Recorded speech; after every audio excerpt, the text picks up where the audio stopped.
சாப்பிடாம இருங்க வெயிட்டு குறையும். சாப்பிடாம இருந்தால் வெயிட்டு குறையுமா? சாப்பிடாம இருந்தால் உடம்பு தானே வீக் ஆகும். ஏன்னா விசித்திரமாக இருக்குது அப்படின்னு கேட்டிங்கன்னா, ஆமாங்க. நமக்கு நிறைய நேரத்தில் பார்த்திங்கன்னா பசியே இருக்காது.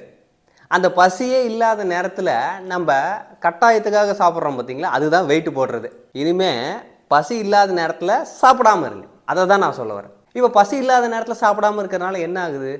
ஏற்கனவே சாப்பிட்ட உணவு சரியாக செரிமானம் ஆகி நம்ம உடலுக்கு தேவையான ஆற்றலை பிரித்து கொடுத்துட்டு அதுக்கப்புறமா ரொம்ப லேட்டாக தான் நமக்கு பசி எடுக்கும். டைமுக்கு சாப்பிடணும்னு சாப்பிட்டீங்கன்னு வைங்களேன், வெயிட்டு தான் போடும், சரியான ஜீரணம் நடக்காது, சாப்பிட்ட சத்தையும் உடம்பு பயன்படுத்திக்காது. சில பேருக்கு காத்தால பசிக்காது, சில பேருக்கு ராத்திரி பசிக்காது, சில பேருக்கு மத்தியானம் பசிக்காது. ஸோ எந்த நேரம் உங்களுக்கு பசி இல்லாமல் இருக்கோ அந்த நேரத்தில் சாப்பாடை ஸ்கிப் பண்ணுங்க. இல்லைன்னா வெயிட்டை குறைக்கிறதுக்கு ஸ்கிப்பிங் தான் பண்ணணும். இது நேச்சுரலாகவே இன்டர்மிட்டன்ட் ஃபாஸ்டிங் கான்செப்டை செயல்படுத்துகிற மாதிரி ஆயிரும். எனக்கு தெரிஞ்சு ஒரு சில பேருக்கு மட்டும்தாங்க டைமுக்கு சாப்பிடாமல் இருந்தால் வெயிட்டு போடுறது.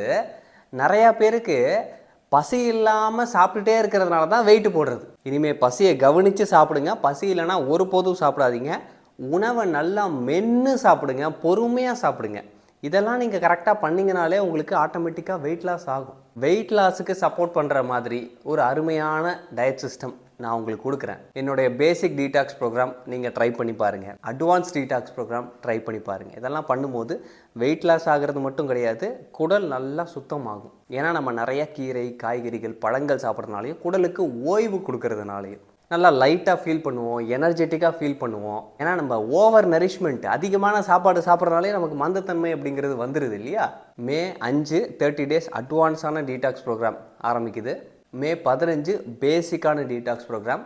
மே 22 சளி, ஆஸ்மா, வீசிங், சைனஸ் இருக்கிறவங்களுக்கு சப்போர்ட் பண்ணுற மாதிரி ஒரு ஹீலிங் டயட் சிஸ்டம் ஆரம்பிக்குது. என்னுடைய ப்ரோக்ராம்ஸ் நீங்கள் ட்ரை பண்ணணுன்னா ஸ்க்ரீனில் இருக்கிற அந்த நம்பருக்கு கால் பண்ணி ரெஜிஸ்டர் பண்ணிக்கலாம். இந்த வெப்சைட்லேயும் ரெஜிஸ்டர் பண்ணிக்கலாம். உடலோட மொழியை கவனித்து சில விஷயங்கள் பண்ணாலே அது நம்மளை நல்லா வச்சுருக்கும்.